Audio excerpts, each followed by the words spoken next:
हवाबाजी में मत रहना। बिजनेस ठीक है कि बाद में स्टाफ लगा दोगे, लेकिन शुरू में ना सारा काम खुद से करना पड़ेगा। बट आज के टाइम में ये है कि आपको डिजिटल मार्केटिंग अगर आपको आता है तो ये आपके लिए बहुत प्लस पॉइंट है, क्योंकि इसमें मेन रोल आपका social media marketing role play करेगा। मिनिमम आप इसको 10,000 से भी कर सकते हैं, मिनिमम आप इसको 5,000 से भी कर सकते हैं। ओके। बट मेन इसमें ये है कि अगर आप 5,000 से इसको कर रहे हो तो सारी चीज़ें आपको करना आना चाहिए। कितने गर्व की बात होगी आपके लिए कि ये पैकेट लोगों के हाथ में जाता है, आपके मदर की फोटो वो देख पाते हैं। And I think this is very very inspiring.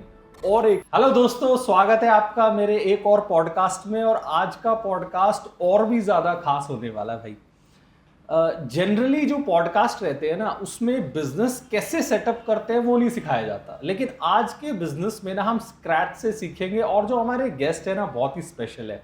इन्होंने जीरो से शुरू करके अचार हम लोग घरों में बनाते हैं, इन्होंने उस अचार के आइडिया को एक बड़े बिजनेस में कन्वर्ट कर दिया। और सबसे अच्छी जो चीज़ इनके बिजनेस में है ना, 30 से 32 महिलाओं को ये रोजगार देते हैं एमपी के एक छोटे सी जगह पे। तो अमित जी, आपका स्वागत है मेरे इस पॉडकास्ट में। बहुत अच्छा लगा आपको आज यहाँ बुला के। और अमित जी, कोशिश करेंगे कि युवाओं को हम ये सिखा सकें कि वो अगर इस बिजनेस से पैसा बनाना चाहते हैं, दूसरे लोगों को रोजगार देना चाहते हैं, तो कैसे दे सकते हैं। तो सबसे पहले तो आप अपनी स्टोरी थोड़ी सी यूथ को बता दीजिए। सो ये हमने स्टार्ट किया जुलाई 2023 में, जब शार्क टैंक इंडिया का शायद सीजन 1 आया हुआ था। तो वहाँ से जहाजी पिकल्स से हम इंस्पायर हुए। मैंने स्टोरी मेरी मदर को दिखाया कि आप भी कर सकते हो इस तरीके से अगर आपको ये करना है तो। और रहता है कि जनरली हमारे हर साल हमारे घरों में पिकल्स तो बनती हैं, मैंगो पिकल्स का अचार डलता है ही घर पे। तो वहाँ से मदर ने बोला हाँ कर सकते हैं। तो वहाँ से हमने इसको स्टार्ट किया। इसकी डिज़ाइनिंग से लेके वो सारी चीज़ें मैंने खुद ने ही की। सो ये पूरा जब हमने स्टार्ट किया तो इसको फिर हमने फेसबुक एड्स के थ्रू इसको पूरा स्टार्ट करना चालू किया था। Yes, wonderful. बहुत ही इंस्पायरिंग जर्नी है। मतलब जब छोटे बिजनेस के बारे में हम सुनते हैं ना, किसी ने ऐसी चीज़ को एक बिजनेस बना दिया जो घर में एक हर हाउस होल्ड करते हैं। तो आपके घर में भी महिलाएं होंगी जो शायद कुछ समय दे पाती होंगी, तो ऐसे बिजनेसेस को आप टैप कर सकते हैं। और आज हम सीखेंगे कि ऐसे बिजनेस को हम कैसे स्टार्ट कर सकते हैं। तो सबसे पहले तो अमित जी, इस आइडिया को अगर मैं बिजनेस में कन्वर्ट करना चाहूँ, लेट्स से मेरी मदर हैं घर पे, मैं चाहता हूँ कि वो अचार का बिजनेस शुरू करें, तो क्या प्रोसेस रहेगा शुरू करने का? प्रोसेस इजी है, बट आज के टाइम में ये है कि आपको डिजिटल मार्केटिंग अगर आपको आता है तो ये आपके लिए बहुत प्लस पॉइंट है, क्योंकि इसमें मेन रोल आपका social media marketing role play करेगा। और अगर आपको ये स्टार्ट करना है तो पहले आप इनिशियल लेवल पे थोड़ा बहुत बना सकते हैं 5 से 10 केजी पे। और फिर उसको सोशल मीडिया मार्केटिंग के थ्रू, फ्री मार्केटिंग है आज के टाइम में। मतलब आपको रिटेल में जाना नहीं है, डोर टू डोर जाना नहीं है। सोशल मीडिया के थ्रू आप फ्री मार्केटिंग कर सकते हैं, वीडियोस के थ्रू, इमेजेस के थ्रू और आपके कैंपेन्स के थ्रू। तो जब आप वो पिकल्स बनाते हैं 5 से 10 केजी, आप उसके फोटोज वीडियोस आप आपके सोशल मीडिया मार्केटिंग पे डाल सकते हैं। मतलब सोशल मीडिया पे आप आपके पेज पे डाल सकते हैं। तो वहाँ से एक फ्री मार्केटिंग आपको मिल जाएगा। देन आप चाहते हैं कि अब इसको सेल करना है, तो पहले तो आप कोशिश करो जितना ज़्यादा कि पहले फ्री में कितनी अपनी मार्केटिंग हो सकती है।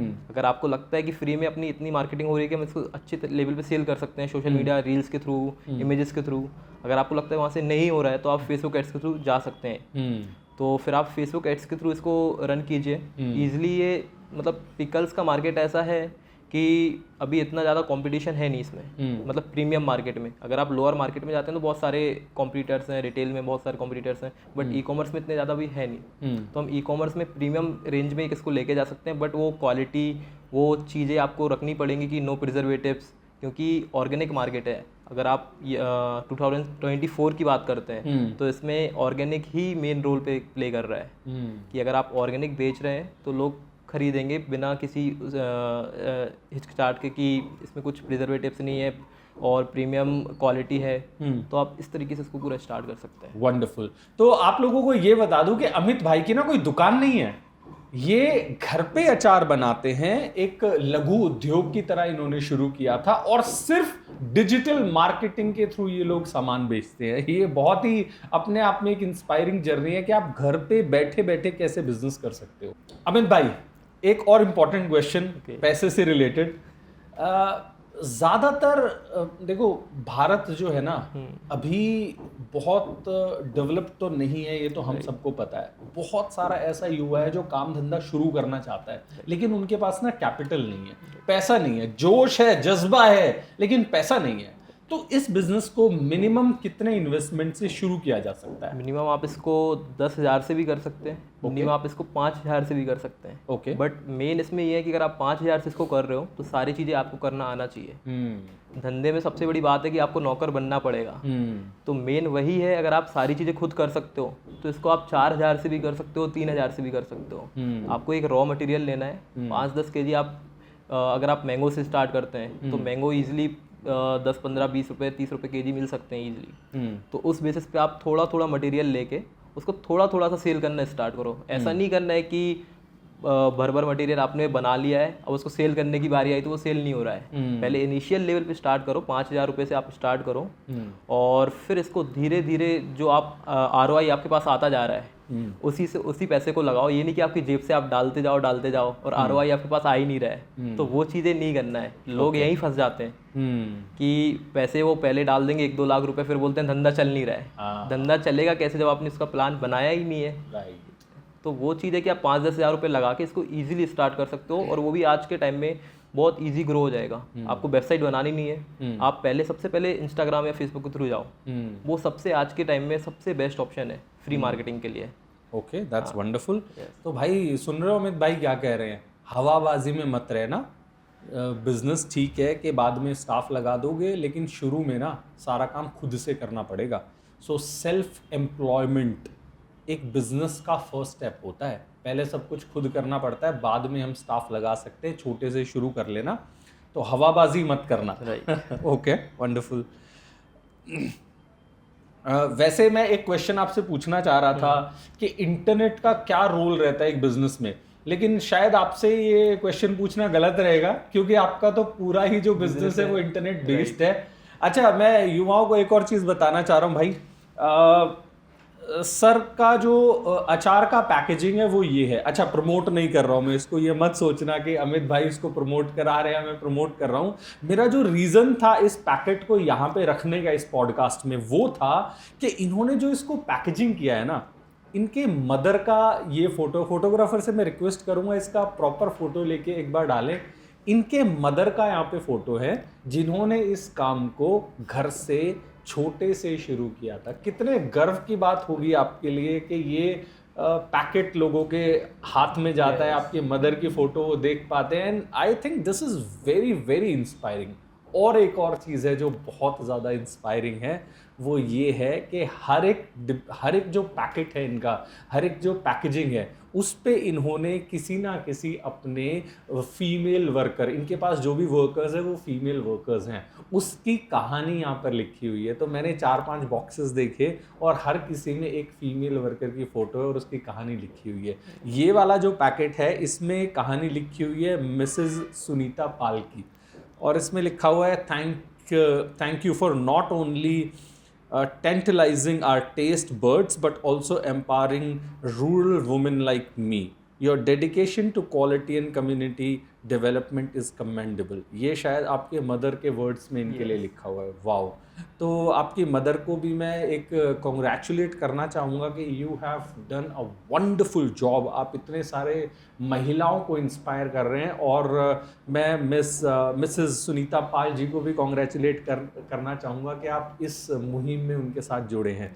ये बहुत ही इंस्पायरिंग स्टोरी है। मुझे ऐसी स्टोरीज बहुत इंस्पायरिंग लगती है जिससे ना वुमेन आगे आती है। देखो 2047 का मोदी जी का सपना है कि हम देश को डेवलप्ड बनाएं, लेकिन 2047 क्या 2080-90 तक भी ना भारत डेवलप नहीं बन पाएगा अगर महिलाओं का योगदान जो है ना रोजगारों में वो नहीं बढ़ेगा। और उस योगदान को बढ़ाने के लिए हमें इस तरह के इनिशिएटिव्स, क्योंकि भारत जो है ना उसमें ज़्यादातर लोग तो गाँव में रहते हैं, छोटे एरियाज में रहते हैं। हर कोई बड़े स्टार्टअप्स नहीं कर सकता है, छोटी पूंजी से ये स्टार्टअप्स किए जा सकते हैं। मेरे लिए पॉडकास्ट बहुत स्पेशल है।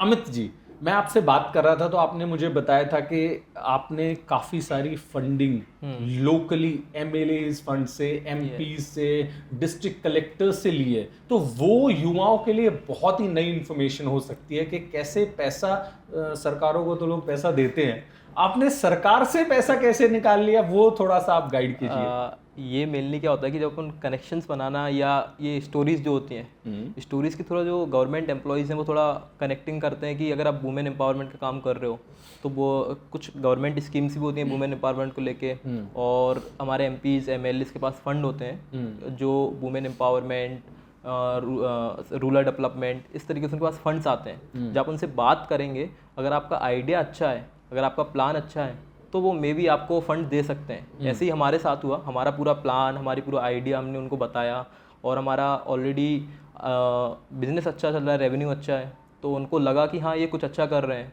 और रूरल डेवलपमेंट पे हम मेन काम कर रहे हैं, वुमेन्स के लिए, वुमेन के लिए हम मेन काम कर रहे हैं, तो इस वजह से थोड़ा हमको फंड लेने में ईजी काम हुआ है। वाह, कितने आपने पैसे लिए एमएलए से, एमपी से, अभी हमारी बात चल रही है, उन्होंने डन की है सारी चीज़ों के लेके, तो फंड्स मिलेंगे, बट अभी हमने उनको आइडियाज़ वगैरह सारी चीज़ें की हैं, तो उन्होंने फंड देने के लिए रेडी हैं वो। ओके, हाँ।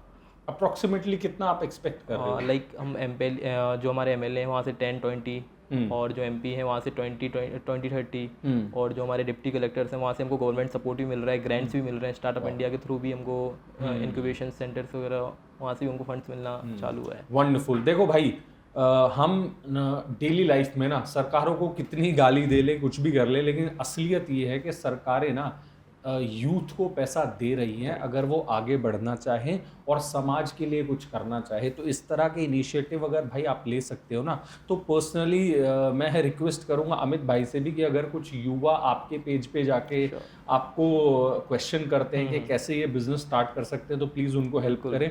अच्छा भाई, मेरा भी पेज सब्सक्राइब कर लो, थोड़े से मेरे भी सब्सक्राइबर्स बढ़ जाएंगे इसी बहाने। अच्छा, एक और चीज़ अमित जी, एक और चीज़ पूछता हूँ आपसे।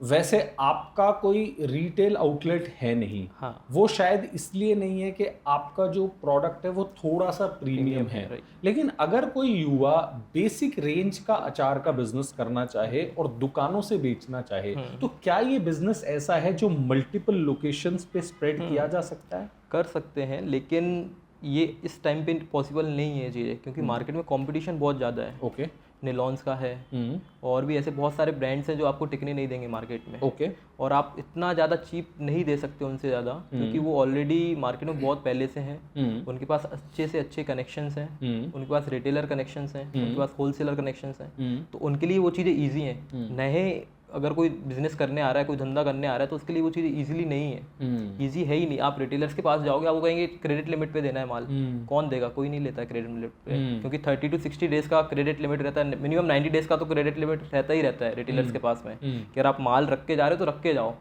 पैसा आना नहीं आना वो 90 डेज में देखेंगे, तो 90 डेज रुकना पॉसिबल है ही नहीं। ओके, एक नए कोई अगर बिजनेस करने आ रहा है, कोई एंटरप्रेन्योर बिजनेस करने आ रहा है, तो उसके लिए 90 डेज रुकना पॉसिबल नहीं है उस चीज़ों में। तो मेन रिटेलर्स में तो मेरे हिसाब से जाना नहीं चाहिए आपको इस टाइम पे। अगर आप 4 साल पहले की बात करते तो हम कहते कि हाँ आप जाइए रिटेलर्स में, लेकिन आज के टाइम में रिटेलर में या होलसेलर के पास जाना पॉसिबल नहीं है। वो चीज़ें करना ही बेकार है। आप 1-1.5 साल करने के बाद कहेंगे कि धंधा नहीं चल रहा है, इतना पैसा लग गया, धंधा नहीं चल रहा है, तो वो चीज़ें करना छोड़िए। आप तो मेन मैं तो कहूँगा कि डिजिटल मार्केटिंग करिए और सोशल मीडिया मार्केटिंग को उतर जाइए। ये फ्री की मार्केटिंग है, कोई पैसा लगाना नहीं है इतना ज़्यादा, ईजिली आप चीज़ें कर सकते हैं। कोई भी धंधा हो, पिकल्स का ही नहीं कह रहा हूँ मैं, कोई भी आप धंधा कर सकते हो, सोशल मीडिया मार्केटिंग के थ्रू कर सकते हो आज के टाइम में। ये एक अच्छा वे है करने का, कोई भी बिजनेस करना है। आप फिर धीरे धीरे आप सोच सकते हो कि आप ऑफलाइन मार्केट में फिर जाइए, आप एक अच्छा पहले पैसा बना लीजिए आपके बिजनेस से, और फिर आप ऑफलाइन मार्केट में जा सकते हैं। हमारा भी प्लान है कि हम कभी ना कभी हमारा एक आउटलेट डालें, खुद का आउटलेट। ऐसा नहीं कि किसी फ्रेंचाइजी बेस्ड, बट हम खुद का आउटलेट डाल सकते हैं कि लोगों में थोड़ा अवेयरनेस रहे कि ये इनका आउटलेट है, उस तरीके से ऐसा हम कर सकते हैं। वंडरफुल। तो भाई अमित भाई ये बोलना चाह रहे हैं, जो मेरे को समझ में आया मोटा मोटा मैं समराइज़ कर देता हूँ साधारण शब्दों में, वो ये है कि डिजिटल मार्केटिंग इस तरह के बिजनेसेस के लिए की है जहाँ पे आप डायरेक्ट किसी कस्टमर के पास पहुँचे। तो इसमें आप क्या करते हैं कि जो डिस्ट्रीब्यूटर्स हैं या जो रिटेलर्स हैं उनको बीच में से ख़त्म कर देते हैं, क्योंकि वो आपसे माल मांगेंगे उधार में, वो शायद आप शुरू में दे नहीं पाओगे। जब आपने थोड़ा ब्रांड अपने आप को बना लिया, जैसे अमित भाई ने ऑलरेडी बना लिया है, उसके बाद शायद आप अपने स्टोर्स डाल सकते हो।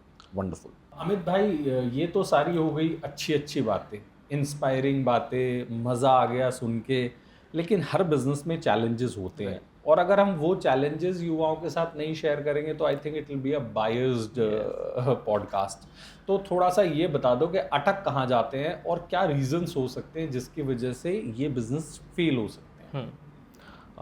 तो फेल होने का मेन यही है कि अगर आपके पास फंडिंग्स नहीं है, आपकी खुद की फंडिंग, आप सोचें कि आपने देखा होगा आजकल एंटरप्रेन्योर्स ये चाहते हैं कि हमको फंडिंग मिले कहीं ना कहीं से। ये सोच के लोग धंधा करने आ रहे हैं, शार्क टैंक इंडिया या उस तरीके से चीज़ें देख के कि मतलब लोग करना चाह रहे हैं कि धंधा हम करें करें करें। बट आपके पास, मैं तो कहूँगा कि पहले आप खुद की फंडिंग रखिए, आपके पॉकेट में माल होगा तो आपके पास दम रहेगी कुछ करने की। अगर आपके पास पैसा है, मतलब कि इतना पैसा तो आपके पास होना चाहिए कि आप अच्छा खासा, अगर कहीं ना कहीं आप फेल हो रहे हो तो उस चीज़ में आप पैसा डाल सको। अब मेन चैलेंजेस इसमें कहाँ पे आएंगे कि आप फेसबुक एड्स रन कर रहे हो बट आपको ROI नहीं आ रहा है, ROAS नहीं आ रहा है आपका, तो आप वहाँ फेल हो जाते हो। अरे मैंने यार मतलब 20,000 रुपये गए मेरे एड्स में, अब कुछ आ ही तो नहीं रहा है, रिटर्न तो आ ही नहीं रहा है। तो वो चीज़ों का आपका मेन गेम वहीं आता है। अगर आप ऑनलाइन मार्केट में, जैसे हम ऑनलाइन में हैं, तो हमको पता है कि हमको दिक्कतें कहाँ पे आनी है। मेन हमको फेसबुक मार्केटिंग में आएगी दिक्कत। मेन हमको ऐसा आएगा कि कस्टमर को हमको एक्वायर करने में 200 रुपये लग रहे हैं। हमारा प्रोडक्ट मान लो 700 रुपये का, तो हमको 200 वहाँ देने पड़ रहे हैं ऐड में खाली। फिर लॉजिस्टिक कॉस्ट आएगी, पैकेजिंग कॉस्ट आएगा, तो वहाँ पे आदमी भटक जाता है कि ये तो बहुत ज़्यादा खर्चे हो रहे हैं, पैसे बच नहीं रहे हैं। वो एक मेन चैलेंजेस है। इसके बाद क्या होता है, जब हम नया कुछ शुरुआत करते हैं, अब हमने जब पिकल बिजनेस स्टार्ट किया तो जब हमारे रिलेटिव्स होते हैं, फ्रेंड्स होते हैं, भाई क्या कर रहा है, अचारी तो बेच रहा है, एक ये मेन भी चैलेंजेस आते हैं। वहाँ पे लोग सोचने मजबूर हो जाते हैं कि यार लोग तो ऐसा बोल रहे हैं, छोड़ देते हैं, चलो कुछ और देखते हैं। तो मेन आपको ये सब चीज़ों को छोड़ देना है कि हम जो कर रहे हैं करते रहो, सबसे बढ़िया लोगों की सुनो मत। और आप जो भी कर रहे हो ना, उस चीज़ को पहले स्टडी कर लो प्रॉपरली, एक पूरा आइडिया बना लो, एक पूरा प्लान बना लो। अगर आप उसके अकॉर्डिंग चलोगे ना तो आप इजीली चीज़ें कर सकते हो, कोई आपको डिफिकल्टीज इतनी ज़्यादा आएंगी नहीं। हमको ऑलमोस्ट 1-1.5 साल हो गया है, तो इतनी ज़्यादा हमको डिफिकल्टीज आई नहीं है, क्योंकि हमने पूरा प्लान बना के ही सारी चीज़ें की थी। जैसे जैसे हमने प्लान बनाया था वो सारे धीरे धीरे करके सब हो रहे हैं। तो हमको पता ही नहीं चला कि हमको डिफिकल्टीज आई कहाँ है मेन, क्योंकि ऐसी कुछ डिफिकल्टीज है मतलब आती नहीं है धंधे में, अगर आप प्रॉपर आइडिया प्लान के साथ काम कर रहे हो तो। अगर आपके पास स्ट्रेटजी है कि आप कैसे कर लोगे तो आपको दिक्कत आनी नहीं है उस चीज़ में। वंडरफुल। तो मोटी मोटी जो 2-3 चीज़ें अमित भाई ने बहुत ही इम्पोर्टेंट बताई है भाई। एक तो ये कि शार्क टैंक देख लो, इंस्पायर हो जाओ, हाँ अब करना है वाली फीलिंग ले आओ, लेकिन पैसे भाई अपने लगाने पड़ेंगे, ये समझ लेना। दूसरी चीज़, रिश्तेदार क्या कहेंगे, ये सोच के बैठोगे तो शायद काम नहीं कर पाओगे। ज़्यादातर जो युवा है ना, वो बिजनेस को प्रिपेयर करने से पहले ना ये सोचता है कि मेरे को इनॉग्रेशन में कितने लोगों को बुलाना है। वो मामी मौसा को बुलाने की अरेंजमेंट में ना अपने बिजनेस की अरेंजमेंट सही नहीं कर पाता है। ठीक है, तो ये हवाबाजी करोगे ना भाई तो काम धंधे नहीं चलेंगे। साधारण शब्दों में बता रहा हूँ। और मेरे को बहुत खुशी होती है अमित भाई, जब भी मेरे पास कोई भी व्यापारी आके पॉडकास्ट करता है ना, तो मुझे लग रहा है कि हमारा थॉट प्रोसेस काफ़ी मैच होता है। और वो रीज़न ये है कि हम लोग काम कर ही बैठे हैं। हाँ। तो युवाओं को ये चीज़ समझने की ज़रूरत है कि इंटरनेट पे ना काफ़ी सारी चीज़ें दिखाई जा रही है, लेकिन जो ग्राउंड पे बैठ के भाई काम कर रहे हैं ना, वो आपको सही नॉलेज दे सकते हैं। अमित जी, एक और क्वेश्चन। इंटरनेट पे बहुत सारा कंटेंट यूथ कंज्यूम करता है, जिसमें दिखाया जाता है कॉर्पोरेट स्लेवरी है, जॉब तो ये है वो है। मैं पर्सनली तो मेरा जो ओपिनियन है जॉब को लेकर वो ये है कि जॉब करना बहुत इंपॉर्टेंट है बिजनेस शुरू करने से पहले। उसमें आपको पता लगता है HR डिपार्टमेंट कैसे काम करता है, ट्रेनिंग डिपार्टमेंट कैसे काम करता है, परचेज डिपार्टमेंट कैसे काम करता है, मार्केटिंग क्या काम करता है, IT टीम क्या काम करती है, सबको साथ में कैसे जोड़ा जाता है। लेकिन युवाओं को ऐसा लगता है, बहुत सारा यूथ ऐसा है जिसको ये लगता है कि हम जैसे ही हमने कॉलेज पास आउट किया हम बिजनेस शुरू कर दें। आपको क्या लग रहा है कि जॉब करना एक सही स्ट्रैटेजी है बिजनेस शुरू करने से पहले? आपको लगता है वैल्यू ऐड कर सकता है? जॉब कर सकते हैं एक एक्सपीरियंस लेने के लिए। ओके। मैं भी सोचता हूँ कि आज मेरे को मतलब बिजनेस के साथ साथ एक जॉब भी कर लेनी चाहिए। वहाँ से पता चलती है कि कंपनीज रन कैसे हो रही हैं। ओके। वहाँ पे लोग कैसे, उनकी थिंकिंग क्या है आपको लेके, फाउंडर्स को लेके क्या थिंकिंग है। वहाँ पे क्या एक्सपीरियंस तो करना ही चाहिए। मैं तो हमेशा सोचता हूँ कि मेरे को कोई जॉब दे दे किसी भी चीज़ में, लेकिन वो चीज़ें पॉसिबल नहीं है कि हम कर नहीं सकते हैं जॉब। दिक्कत वो है कि अब अपने अंदर जो है वो धंधा करने वाला, मतलब कि एक बिजनेसमैन वाली क्वालिटी आ गई। तो अब धंधा मतलब आप जॉब किसी के अंडर कर ही नहीं सकते। अब नहीं कर पाएंगे वो एक बिल्कुल। अच्छा, अपने ऑडियंस को ये भी बता दूं भाई, अभी तक जो नहीं बताए, अमित भाई जो है इनकी एज सिर्फ 19 साल है। तो 19 साल की एज में डिजिटल मार्केटिंग का इतना तगड़ा वाला नॉलेज इनको है कि बिजनेस को बिना किसी दुकान के ये चला रहे हैं। तो वैसे अमित भाई, आपको लग रहा है कि जॉब के साथ साथ ये वाला बिजनेस किया जा सकता है? कर सकते हो, लेकिन जाना ही क्यों है दो साइड पे। अगर आपको बिजनेसमैन बनना है तो आप वही चीज करो ना। आप पूरा टाइम 100% आप अगर आप एक चीज को दोगे ना तो वो आप कर लोगे। अगर आप दोनों चीजों को दे रहे हो तो आप वो दोनों से भटक जाओगे, फिर आप बीच के नहीं, फिर बोलोगे कि मेरे से कुछ नहीं हुआ है। राइट। तो मैं तो बोलता हूँ एक ही चीज पे आप पड़े रहो, जो करना है उसी में लगे रहो। राइट। देखो अमित जी, बहुत सारी चीजें रहती है जो हम अपने पॉडकास्ट में युवाओं को बताते हैं, लेकिन एक चीज़ ये भी है कि फिर से मैं यही बोलूँगा कि प्रैक्टिकलिटी तो अपने देश की ये है कि जो ज़्यादातर युवा है ना, वो महीने के 10,000, 15,000, 20,000 कमा रहा है और उससे उसका घर चल रहा है। तो अगर कोई जॉब छोड़ के बैठ जाए, देखो सुनने में तो बहुत बढ़िया लगता है कि रिस्क लो, जॉब करो, मज़ा आ जाएगा, एंटरप्रेन्योर बन जाओगे। लेकिन भाई ये तो बात आपको भी पता है कि शुरू में पैसा बिजनेस में नहीं बनता है। अब मान लो कोई लड़का 20,000 की या कोई दीदी 20,000 की जॉब कर रही है, 15,000 की जॉब कर रही है, 2 महीने उसको बिजनेस से रेवेन्यू नहीं आया। मान लो उसने किसी तरह से बिजनेस चालू भी कर दिया और 2 महीने रेवेन्यू नहीं आया, तो घर कैसे चलेगा? तो इसलिए मैं इस टाइप के क्वेश्चंस पूछता हूं और मुझे ज़्यादातर जो आंसर्स मिलते हैं वो यही मिलते हैं कि दोनों नाव में पैर क्यों रखना है। लेकिन मुझे पर्सनली, क्योंकि मैं घूमता हूं इंडिया में, मैं जाके देखता हूं, मैं विलेजेस में जाता हूं, लोगों को मिलता हूं और मैं देखता हूं लोग ना परिवार को 5-5, 6-6 हज़ार रुपये की इनकम पे चला रहे हैं। 8-8 हज़ार, मतलब गवर्नमेंट के जो गाइडलाइंस है ना, जो मिनिमम वेज हैं, मान लो कहीं किसी स्टेट में 11,000 है, 12,000 है, वहाँ पे लोगों को ना 6-6, 7-7 हज़ार में नौकरियाँ करवाई जा रही हैं।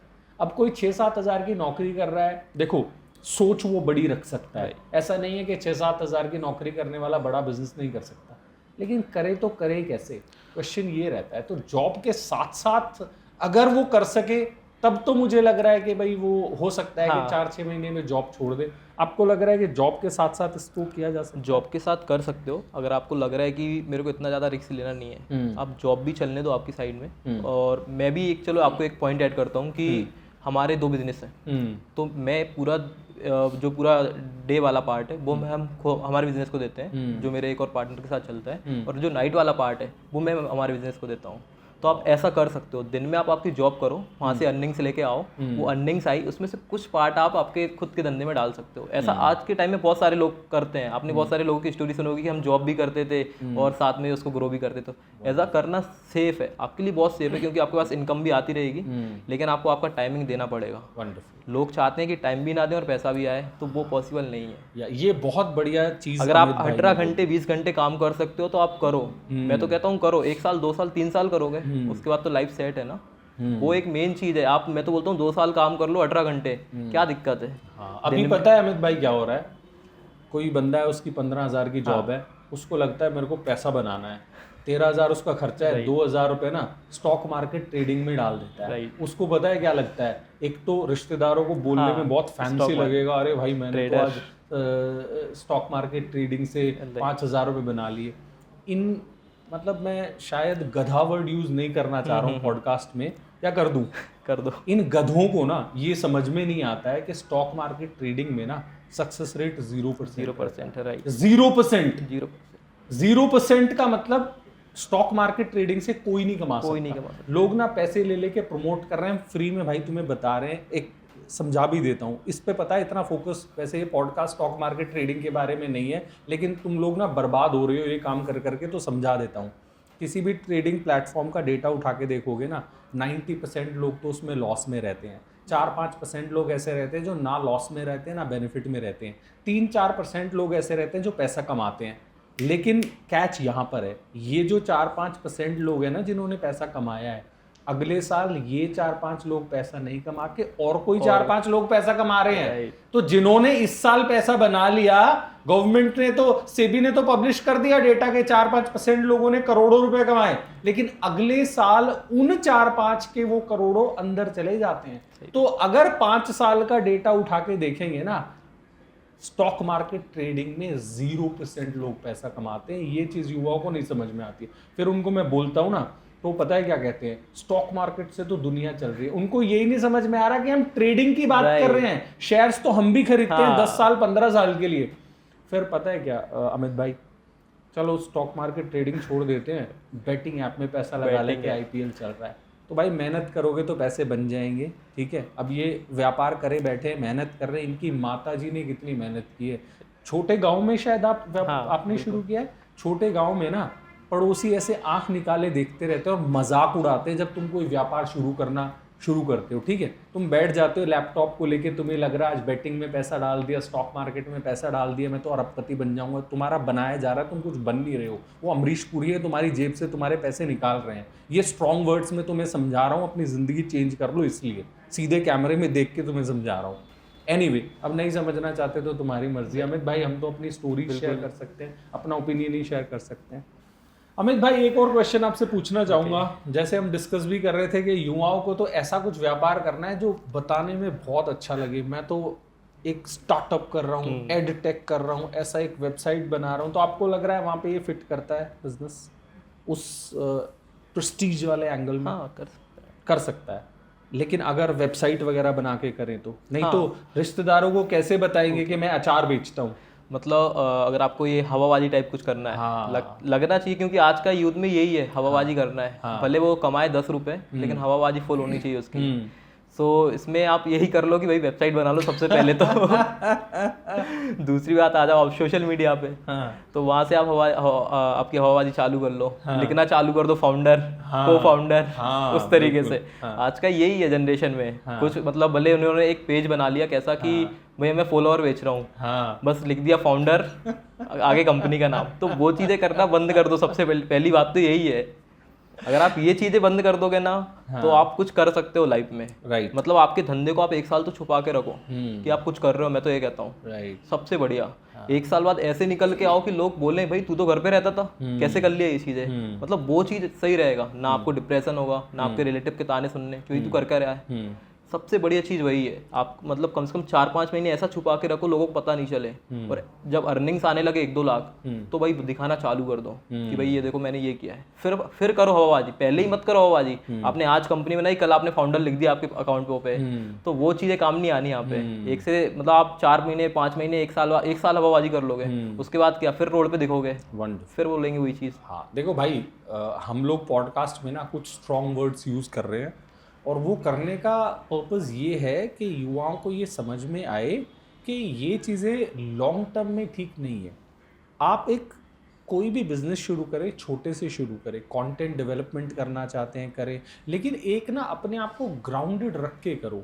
बहुत ज़्यादा ये दिखाने की ज़रूरत नहीं है कि भाई मैं तो बहुत बड़ा काम कर रहा हूँ, जबकि आप छोटा सा काम कर रहे हैं। Be modest, be humble. लोगों को बोलो हाँ यार छोटा सा कुछ काम शुरू किया है, let's see how it is going to happen, ठीक है। अदरवाइज क्या होता है, हम ना अपने ऊपर ही बहुत सारा प्रेशर डेवलप कर लेते हैं। जैसे अमित भाई ने भी बताया कि फॉलोअर्स बेच रहे हैं, जो कि वैसे भी अनएथिकल काम है, और बस वेबसाइट पे लिख दिया फाउंडर, वेबसाइट बनवा लिया। वैसे तो वेबसाइट बनवाना बहुत मुश्किल काम रहता है। उसमें लोगों को लगता है कि अपना वेबसाइट बना लो, वहाँ से माल बेच लेंगे। भाई वेबसाइट बनाने में ना बहुत सारा पैसा लगता है। वेबसाइट बनाने के बाद हर बार उसमें प्रोडक्ट अपलोड करने का पैसा लगता है, उनका फोटोशूट कराने का पैसा लगता है, जो उसको अपलोड करेगा हर बार वो पैसा लेगा, उसके बाद उसमें पेमेंट इंटीग्रेट करना, उसके बाद उसमें डिलीवरी सर्विसेज को इंटीग्रेट करना, ये सब बहुत ज़्यादा कॉस्ट है। और वेबसाइट पे कस्टमर्स को लाना बहुत भारी काम है, उसमें बहुत ज़्यादा गूगल एड्स रन करने पड़ते हैं, बहुत सारा पैसा लगता है। आसान नहीं है, मुश्किल, इम्पॉसिबल तो कुछ भी नहीं है। लेकिन बताना ये चाह रहे हैं कि शुरू में वेबसाइट ना बनाएं, शुरू में फ्री की जो चीज़ें हैं, इंस्टाग्राम, फेसबुक, जो आप खुद से कर सकते हैं, वहाँ से माल बेचने की कोशिश करें, थोड़ा सा एक्सपीरियंस लें, 100, 150, 200 कस्टमर्स को अपने कांटेक्ट में लाएं, फिर जब आपको लग रहा है ना हाँ अब मैं बिजनेस डेवलप कर सकता हूँ, तब जाके वेबसाइट बना लो। राइट अमित जी? अमित जी, पॉडकास्ट शुरू करने से पहले कोई 5 चीज़ें जो आप यूथ को बताना चाह रहे हो जो उनके लिए हेल्पफुल हो सकते हैं? अगर आप आज के टाइम पे बिजनेस स्टार्ट कर रहे हो तो मेन डिजिटल मार्केटिंग रहेगा आपके लिए। देन आप जा सकते हो कि फिजिकल कनेक्शंस बनाना चालू करो, वो भी एक मेन रोल प्ले करता है आपकी बिजनेस में, क्योंकि वहाँ से कनेक्शंस बनना चालू हो जाते हैं। थर्ड, आप इवेंट्स वगैरह में, जो स्टार्टअप्स इवेंट्स होते हैं, एडटेक इवेंट्स होते हैं, उनमें जाना चालू करो, वहाँ से भी आपको नॉलेज मिलता है कि दूसरे लोग कैसे बिजनेस कर रहे हैं। मेन वो भी है। अगर आप वहाँ जाके लोगों को देख रहे हो, दूसरे एंटरप्रेन्योर्स को देख रहे हो वो कैसे बिजनेस कर रहे हैं, थर्ड आपके लिए ये मेन रहेगा। फोर्थ, आप जा सकते हो लाइक सोशल मीडिया पे आप आपकी पर्सनल ब्रांडिंग भी चालू करो। फिर आप बिजनेस के साथ साथ आपकी पर्सनल ब्रांडिंग आप करते हो तो वो आपके लिए एक प्लस पॉइंट रहेगा। ओके। सो फोर्थ, आप उसमें जा सकते हो। पर्सनल ब्रांडिंग में ऐसा कि आप आपके बिजनेस से रिलेटेड ही चीज़ें करो उसमें, ऐसा नहीं कि आप कुछ हट के करो, फिर वो दोनों अलग अलग नीच हो जाएगा तो आप फंस जाओगे वहाँ पे भी। आप आपके बिजनेस को लेके वहाँ पे चीज़ें कर सकते हो। फिफ्थ में, जैसे कि आप मान लो कोई प्रोडक्ट आपका सेल कर रहे हो आप, तो उसकी आप क्वालिटीज़ को बेटर कर सकते हो, या फिर हम कह सकते हैं कि आपकी जो क्वालिटी है आप उसको इतना बेटर कर लो कि जो आपका कॉम्पिटिटर है, कोई बड़ा पहले से भी है 10 साल 15 साल 20 साल, तो उससे भी आप अगर आ रहे हो तो उसके लेवल पे आप आ जाओ। जैसे मैं आपसे कहूँ कि एक आपने जहाजी पिकल्स या उस तरीके से जो शार्क टैंक इंडिया पे आए थे, अगर आप उनके और हमारे कंपेयर करते हैं आज, तो वो एक बहुत बड़ा कंपैरिजन होगा हमारे और उनके बीच में, क्योंकि हमारा पिकल ऑलमोस्ट उनके लेवल पे पहुंच गया है। ओके। वो भी लास्ट 6-7 मंथ या 8 मंथ में हम कह सकते हैं। लाइक जो काम वो 5 से 6 साल से कर रहे थे, और शार्क टैंक इंडिया पे आने के बाद उन्होंने जो उनकी अवेयरनेस की, मार्केटिंग की, वो हमने ऑलमोस्ट ऐसे कर ली है। मतलब क्योंकि प्रोडक्ट में अगर आपके दम है ना तो आप कर सकते हो इजीली सारी चीज़ें। प्रोडक्ट में दम होना ही चाहिए। ऑर्गेनिक अगर आप कर रहे हो तो वो आपके लिए एक अच्छी बात है। आपकी अगर ब्रांड की कोई स्टोरी आपके पास है तो वो एक प्लस पॉइंट है। आप कोई एम्पावरमेंट, वुमेन या इन लोगों को लेकर कोई काम कर रहे हो तो वो एक आपके लिए अच्छी चीज़ है। मैं तो कहूँगा कि आप वुमेन के लिए काम करो, क्योंकि उनके लिए, क्योंकि मैन तो कर ही रहे हैं काम, उनके लिए बहुत सारे काम है। मैं तो ये कहता हूँ वुमेन और रूरल वुमेन के लिए काम करो, सबसे बेस्ट।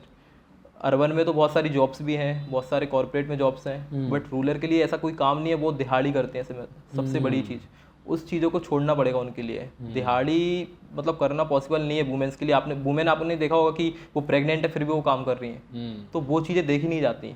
मेरी मदर ऑलरेडी सरपंच रह चुके हैं, तो हमने वो देखा है लोगों के बीच में कि वो कैसे काम कर रहे हैं, महिलाएं कैसे काम कर रही हैं गाँव में। तो वो चीज़ें हमको इंस्पायर करते हैं कि हमको इनके लिए कुछ करना है। लाइक मेरे मदर का पहले से ही कुछ था कि वुमेन के लिए कुछ ना कुछ तो करना ही है। मतलब भले हमारे विलेज में करो, किसी भी लेवल पे करो, बट उनके लिए कुछ करना था। तो ये एक उनके लिए अच्छा रहा कि हमने इसकी शुरुआत की। तो जो हमारे पहले हम कवर कर रहे हैं कि हमारी वुमेन, जो हमारे विलेज में वुमेन है, हमारे 3 विलेजेस में जो वुमेन है, हम उनको कवर पहले करें। उसके बाद जो हमारी फैक्ट्री सेटअप हो रहा है, हमने हमारा 1 ईयर प्लान बनाया कि हम वहाँ पे 100 वुमेन्स को तो काम दे ही दें। वो सबसे अच्छी चीज़ है, क्योंकि आप वुमेन के लिए अगर काम कर रहे हो, अगर हम हमारे सिटी से अगर 100 वुमेन को काम दे रहे हैं तो वो एक हमारे लिए अच्छी बात है कि हमने 100 लोगों का तो वो दिहाड़ी मजदूर बंद करवा के एक अच्छे काम में हमने उनको लगाया। वहाँ पे हमने सोचा भी है कि हमारी जो फैक्ट्री सेटअप है, हम वहाँ पे एक प्ले स्कूल टाइप भी कुछ करें। लाइक उनके बच्चे आ रहे हैं तो वहाँ पे खेलने भी, छोटे छोटे बच्चे भी रहते हैं उनके साथ। आपने देखा होगा जब दिहाड़ी मजदूरी करने जाते हैं लोग तो उनके बच्चों को साथ लेके जाते हैं, उनको भी वही चीज़ सीख रहे हैं वो लोग। मतलब कुछ पढ़ाई से लेके, मतलब कुछ पढ़ाई भी हो उनके लिए, कुछ खेल कूद भी हो, तो वो चीज़ हम सब में हम इंक्लूड करने का सोचा है पूरा। Wow, wonderful. इस पॉडकास्ट का एक 2 मिनट में समरी जरूर करना चाहूँगा। एक गांव की सरपंच शार्क टैंक पे एक प्रोग्राम देखती है अचार के बिजनेस के बारे में, खुद जीरो से शुरू करती है अचार का बिजनेस। आज उसी गांव में 30-32 महिलाओं को जो दिहाड़ी मजदूर हुआ करती थी उनको रोजगार देती है। ऑनलाइन इंटरनेट के थ्रू बिना किसी दुकान के अचार बेचते हैं all over India. Play school खोलना चाहते हैं उन महिलाओं के लिए जो वहाँ पे आके काम करते हैं, और जो प्रोडक्ट हैं उस पे जो महिलाएं वहाँ पे काम करती हैं उसके फोटोज़ होते हैं। This is very very inspiring. मुझे बहुत अच्छा लगा अमित भाई ये पॉडकास्ट करके, मेरे this is very close to my heart.